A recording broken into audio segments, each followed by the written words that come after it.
Christ. Okay, 1 second.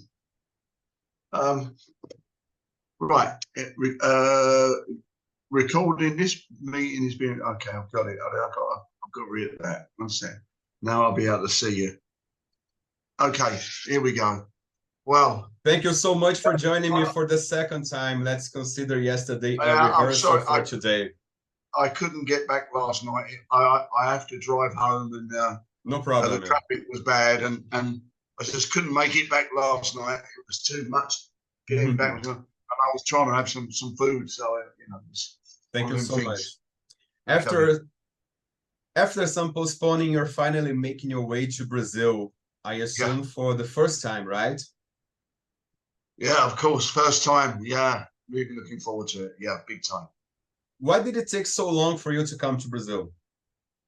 Well, I'll put a bit of light on myself so you can see me. So sometimes it's out of your hands. I imagine after Maiden, I thought maybe we might have done it with Lionheart the first time round, and then maybe after 15 years with Prayer Mantis, I thought maybe we could get to Brazil with Mantis, and then with re-recording some stuff with Lionheart, and now finished the 5th album. I thought we might be a chance, but it never came. It never came, and I think looking back, when the tour was first planned in 2020. Everything looked great. Everything was going ahead. Everything looked promising. And then all of a sudden, with COVID comes along, and then boom, your whole dream is taken away from you again. So yeah, it's a nightmare, because since COVID, I imagine that the world's gone absolutely potty, like I can see around me. And I'm just going to turn the volume down on this. So yeah, I don't know. It's just been bad luck, I think, on my part. And but now I pray that we've got a few days to go and I'm on the plane. So yeah, really, really looking forward to this trip. Yeah, big time. You probably heard that Brazilian fans are pretty much into heavy metal, especially into Iron Maiden. What are your expectations for this tour? Well, as I said just now, when the tickets were going on sale in 2020, there was a really good vibe about the ticket sales and about, the promotion, and this is going to be really exciting. And then, of course, as I said, it was all taken away because of COVID. Coming back now, 3 years later, 2023, I'm not sure about how these countries after the pandemic, I'm not sure how these countries are getting through things with the way, with the crisis around the world at the moment. We've got all different things going on. So I don't know. I'm keeping my hands together, and I'm praying that the Iron Maiden family in Brazil is massive. It is huge. The following is massive, and they are fanatical fans in Brazil, all through South America. So I'm hoping that they're still there. They're still hungry for Iron Maiden, and they're still hungry to see me, because first time there, it's all going to be really exciting and new for me. Yeah, I'm a bit nervous, but at the same time, really excited, because I always get good response from Brazilian fans on social media, and they're always saying about coming to Brazil. So let's see, let's pray, and let's keep our fingers crossed, and hopefully that the fans will come out, see the show. I've done the show many times in Europe, so I know what it's like, and I know how good it is. So I'm hoping that the fans will come and support the shows, and come and see us, for make my trip of a lifetime. You, of course, performing the first Iron Maiden album in its entirety, but what else can we expect from your set list? Well, I think it's common knowledge that I did quite a lot of work, most of the work on the songs for Killers anyway. With Maiden in the 79 and 80, whenever we headlined a show, like the Metal for Mothers, we had to play for an hour and 40 minutes, an hour and a half. So that's both albums. So we were doing stuff from Killers even before the first album came out. The collection of songs that Steve had and the band had were quite extended. It was quite big. So we were able to pick songs for a 45-minute set to support Judas Priest and to support Kiss, or we would do an hour and a half and headline the show. So we had the ammunition, we had the songs. It was just a matter of picking the right song. Steve chose the songs for the first album, but the songs were already written for the second album. So there'll be some songs from the second album on this tour, and a few surprises, that a couple of the songs that, you know, maybe didn't make the first album, and you know, they were just songs that we did live that didn't make an album. You know, there's also going to be a few stories. You know, I've already said on social media that the fans, the Brazilian fans, they have loads of questions. They love asking questions. Well, ask me a question and I'm there. Come and see me and I'll answer the questions. Anything you want, I'm there. That's the reason why I'm spending all this time. They can come and see me. Don't be afraid to talk to me. You won't upset me.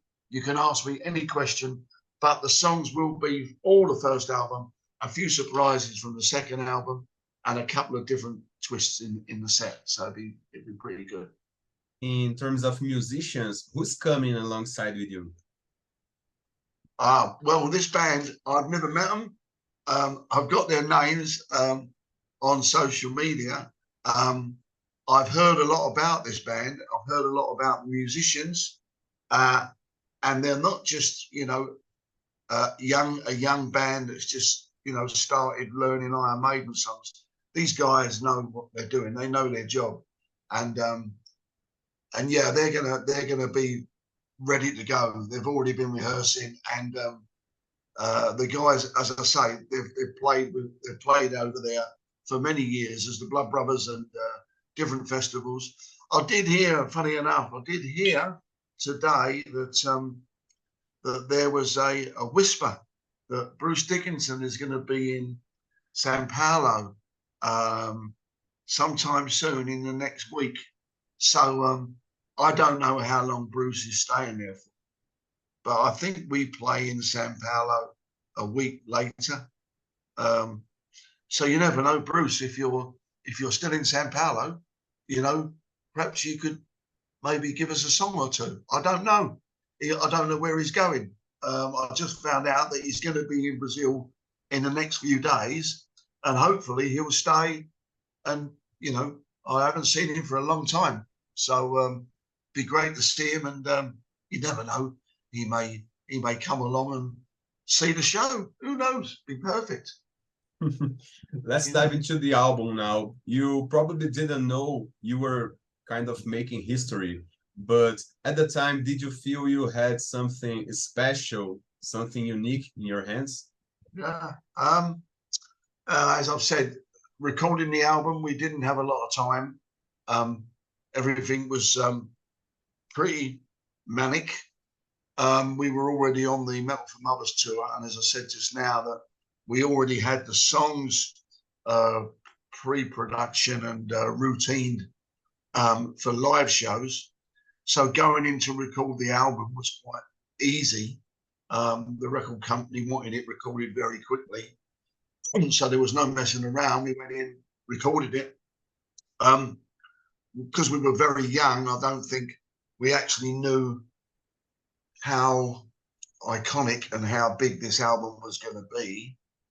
We knew by the record company, EMI, that through advanced orders, because Maiden had a big fan base in the UK through the early days, you know, 78, 79, they had a big fan base. So we knew that the fan base pre-ordering the album it was going to go in the top 5. We didn't know where. And that was just for pre-sales. So we never knew roughly what that album was going to be. It was just get in, record it, and then get back out on the road. Whether it was back to finish the Metal for Mothers tour or to start the Judas Priest tour. But yeah, looking back on it now, it's fantastic to be part of such an iconic album that's stood the test of time, and its name is in history now. It's in the history books as being one of the most iconic albums, debut albums ever. For me to be part of it, very proud. But I don't think we had the time, and we were still very young. I don't think we had the time to look at it and think, oh, this is going to be special. This is going to be epic. We just did the job and then straight out back on the road. So there wasn't time to think really what the album was going to be. In your opinion, what sets the self-titled Iron Maiden album apart from the debut albums of bands such as Saxon, Def Leppard, or even lesser-known acts such as Tokyo Blades or Tigers of Pantang? Yeah, well, I'm not sure. I think the fans would probably answer that better than me. But as I said, Maiden always had a big fan base, so that helps. And it was all the groundwork they did in the early days, you know, the touring in an old transit van, going around the clubs and pubs, just playing constantly, built up the fan base. So I think it was just the songs being slightly different with the time changes, made Iron Maiden a little bit different from other bands. I've seen bands like Saxon still going really strong, but never actually got to the top of that ladder, whereas Def Leppard went to America and they cleared up in America, which was fantastic for them. I don't think many English fans were happy, but you know, it doesn't matter. They've accomplished their goal of being one of the top bands in the world. Tigers of Pantang, Samson, Praying Mantis, all them bands that were touring around at that time, Weapon, loads of bands, just didn't have the fan base as big as Maiden, and I don't think the songs weren't as interesting. But you know, who knows? It was just with Maiden. It was they had everything going for them. The record company helped because they did a fantastic job, EMI, promoting Iron Maiden. But the EMI must have seen something special in the songs and the interest regarding the fan base. So I can't really put my finger on why Maiden made it and other bands didn't. But looking at it technically, I would have thought it was more to do with the fan base and the actual interest of the songs. And they've shown that by writing more and more stronger albums and increasing the fan base, you know. So not too sure about what the special bit is of Maiden. It's a $6 million question, you know. I'd like you to share some thoughts on some of the tracks of the album, whatever comes to your mind. Well, when I joined the band, Steve and Dave had already watched me play with RDB, Remus Down Boulevard, at the Bridge House.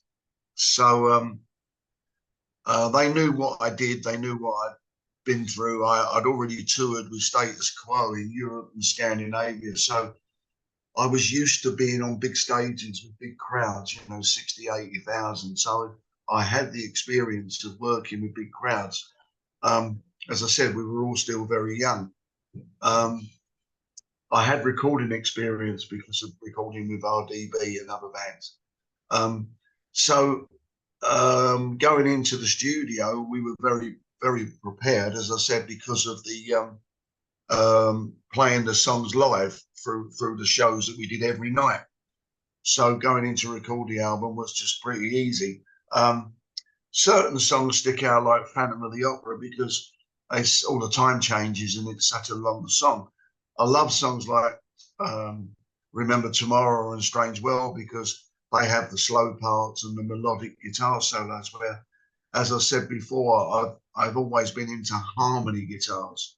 So when I joined the band, that was one of the main subjects that I wanted to get through to Dave and Steve was the fact that I was used to working with two guitars, harmony guitars, not just one rhythm and one guitar solo, one lead guitar, one rhythm. It was two guitars, both playing harmony solos or melodic melodies on the harmonies that makes up part of the songs.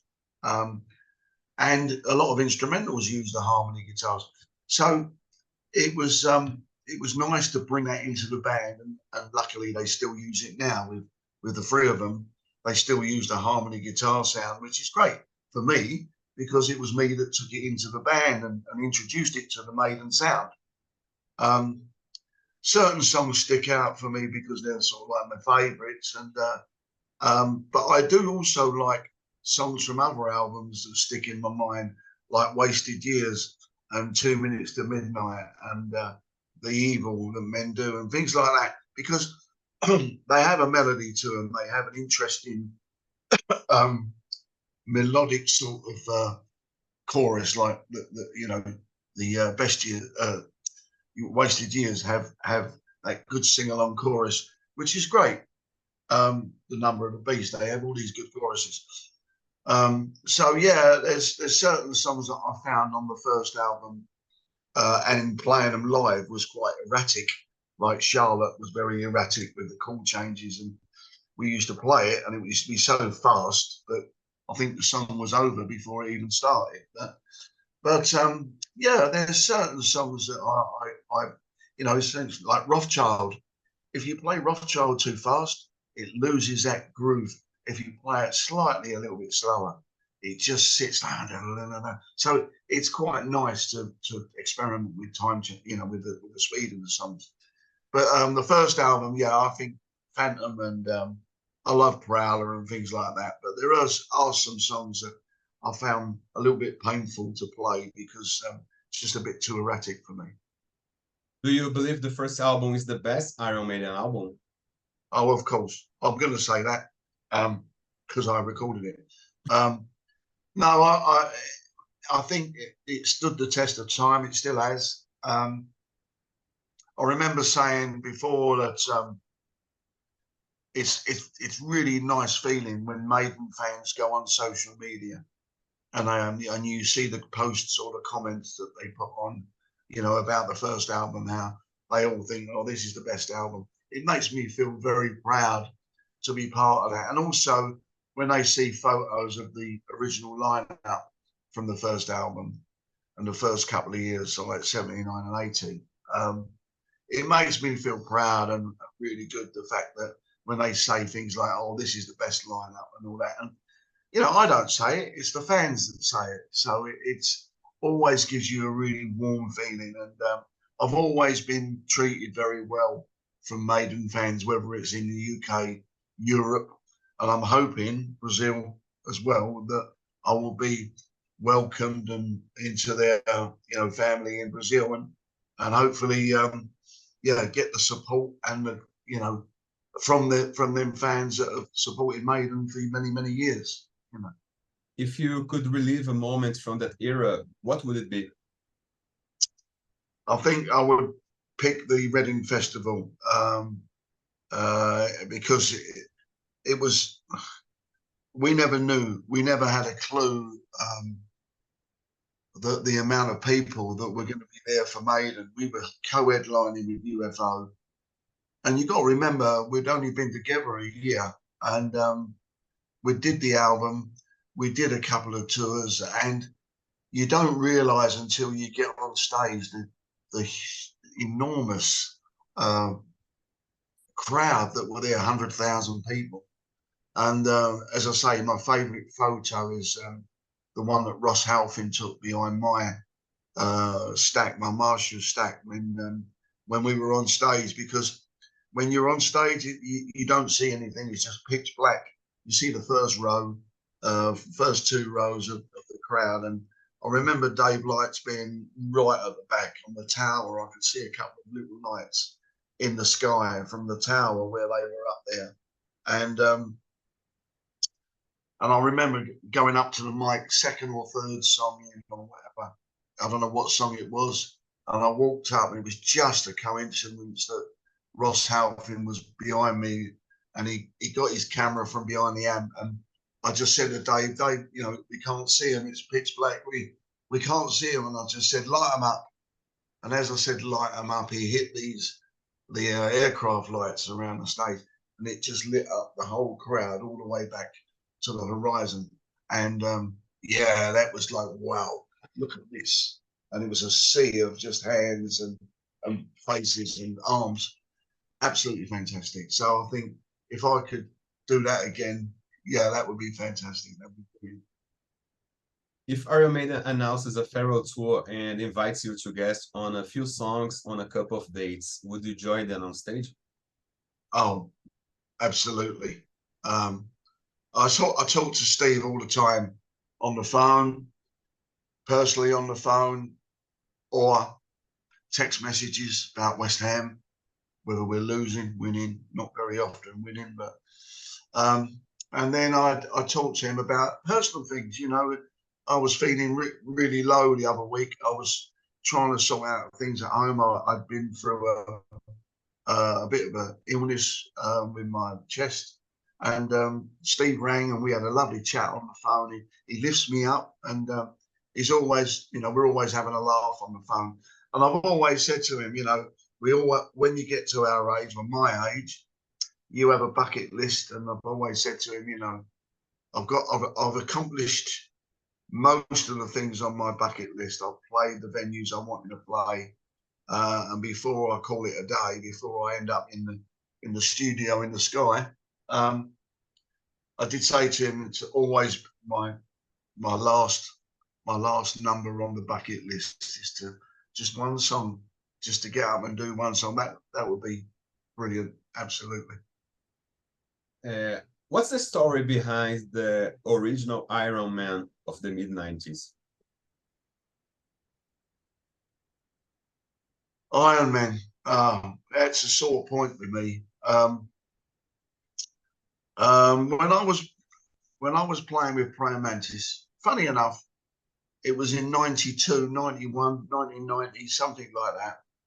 I was running the Cart and Horses pub at Stratford, where it's the shrine of Iron Maiden.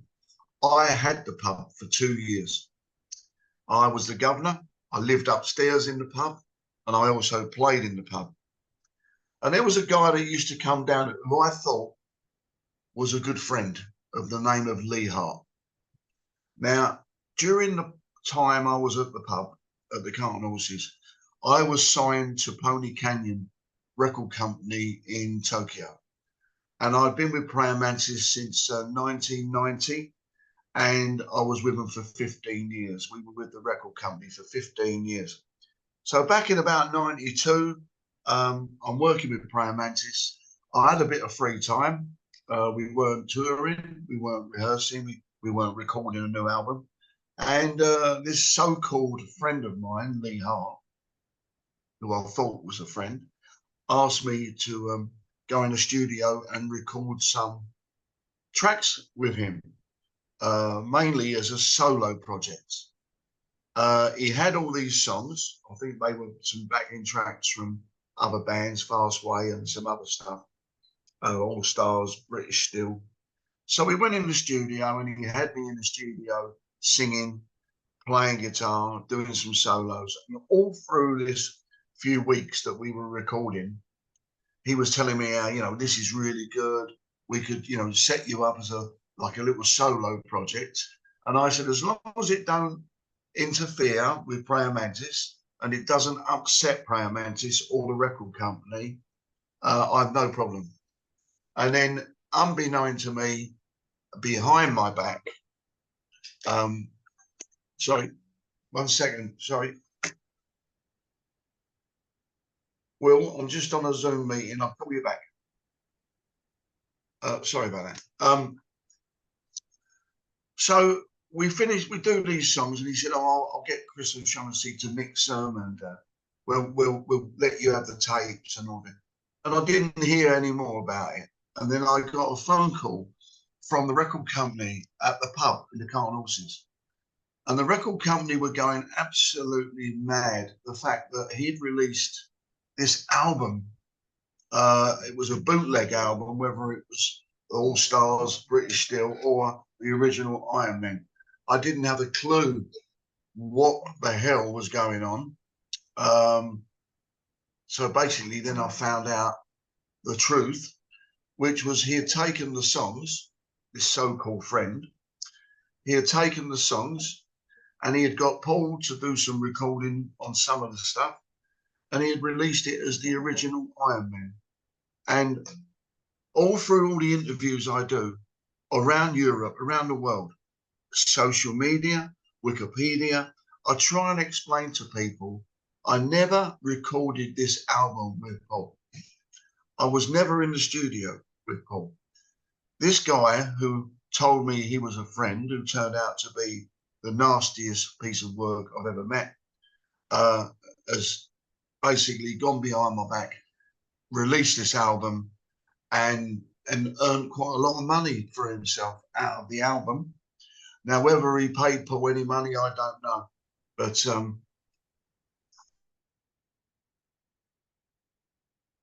that's how I took the record company. He tried to blackmail Pony Canyon. He asked for £12,000 from Pony Canyon, and then he would take the album off the market, and the record company wouldn't pay the money. So I had to then reassure the fans in Japan, reassure the band, Praying Mantis, that I was still in the band, was still a full-time member. I was still recording with Praying Mantis and touring. And I explained apologies to the record company because I honestly believed that them songs were being put in a little category as a little bit of a solo project for me. And that's the truth. Now you know I didn't have anything to do with that Iron Man album. Would you consider working, recording, or performing with Paul Di'Anno anytime in the future? Well, all through this year, from the beginning of the summer this year, Stephen Juris has been contacting me all through the year, emails, texts. We met up in Milan on the Friday night for British Lions before the Maiden show in Milan on the Saturday. We went to both shows. We had a long talk, and I explained to Stephen Juris that I'm already arranged to come to Brazil. It was arranged in 2020, and now it's been rescheduled for 23. I have explained to Stephen Juris that, you know, I will never say never play together.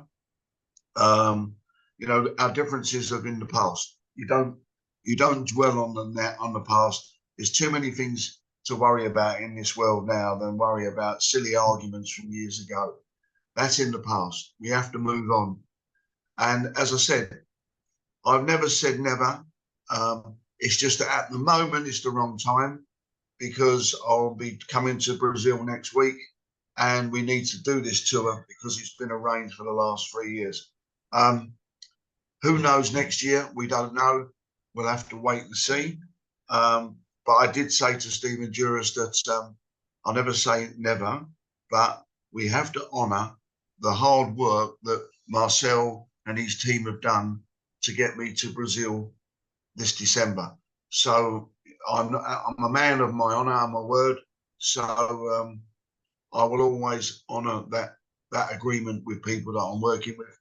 And next year, who knows? Let's see. But at the moment, it's just the wrong time. We still have 10 minutes, and I have 2 more questions.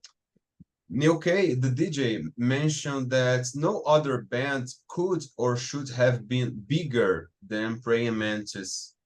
As a former member, what do you think prevented Praying Mantis from reaching a higher status?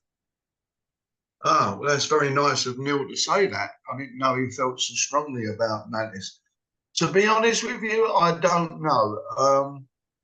When we formed Lionheart in 1980, 81, it's always been my love of music with big harmony vocals and big harmony guitars. And Steve Mann from Lionheart is exactly the same as me. The whole of Lionheart are the same. We love the big choruses, loads of vocal harmonies. When I joined Praying Mantis in 1990, it's the same setup. Me, Chris, and Tino, three harmony vocals, backing vocals with the lead vocalist up front. Harmony guitars, exactly the same as Lionheart. Big harmony guitars in Praying Mantis. When I was in Maiden in 1979 and 1980, when we did the Metal for Mothers tour, Praying Mantis was supporting. And I always felt that their songs were really interesting, but they were not very heavy. They were pretty lightweight. They didn't have a lot of punch to the songs. Whether or not that was the way they were written, recorded, produced, I don't know. But they always come across as a great songwriting and great harmonies, but always come across to me as a little bit lightweight. And so when I joined them in 1990, we had a talk about this. And I said, I've always loved the band and for 15 years. And we worked on that. We worked on the harmony vocals, but we also worked on beefing the actual sound up to make it heavier, to make it punchier. So we did. Again, I don't know. I put it down to, again, fan base. When they supported Iron Maiden on that Metal for Mothers tour, not sure if they won any Maiden fans over because, as I said, they come across very lightweight, very poppy. And against Maiden, I suppose the contrast was quite big. So, yeah, I'm not sure.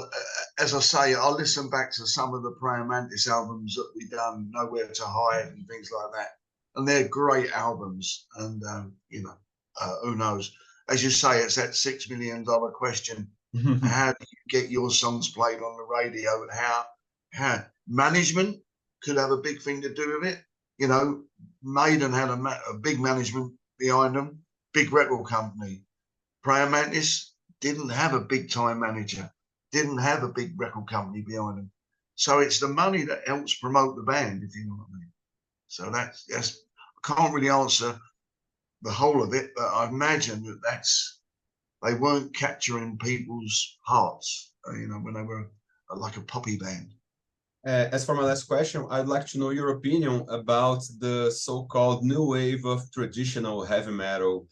Do you find those bands interesting, or are those bands basically repeating what old school groups did more than 4 decades ago?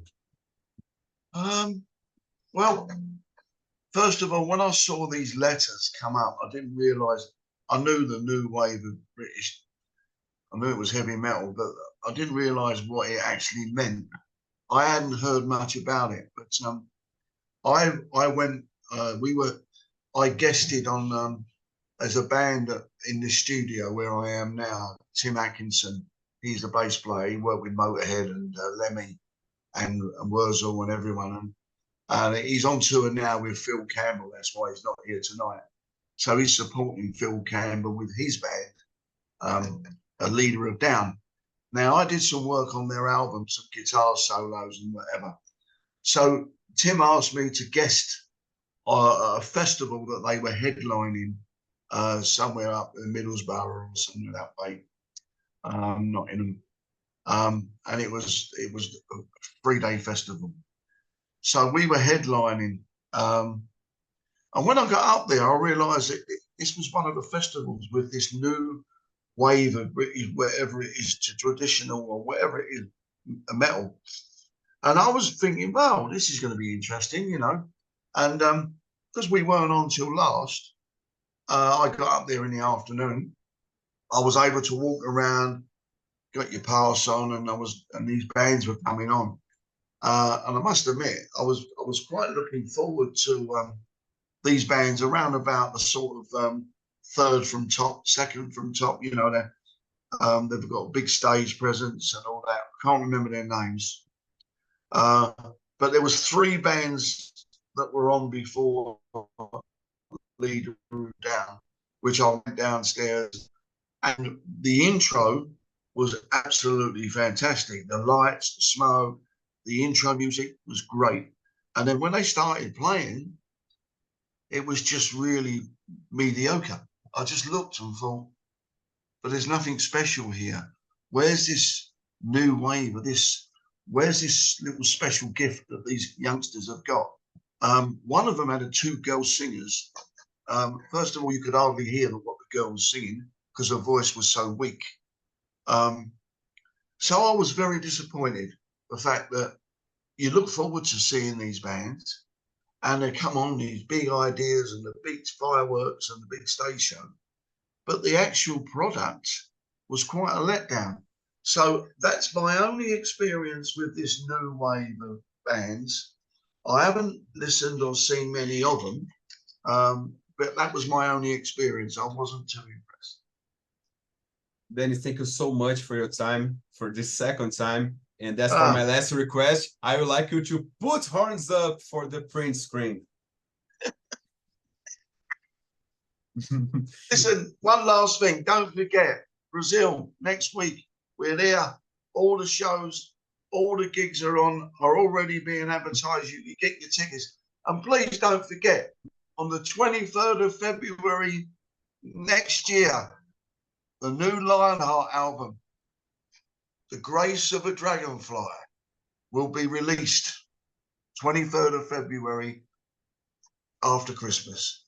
Ladies and gentlemen, boys and girls, have a lovely Christmas. Have a lovely New Year. God bless you. And please come and see us in Brazil. We need you. We can't do it without you. So please come and see us. Thank you so much, man. Thank you. Bye-bye. Bye-bye.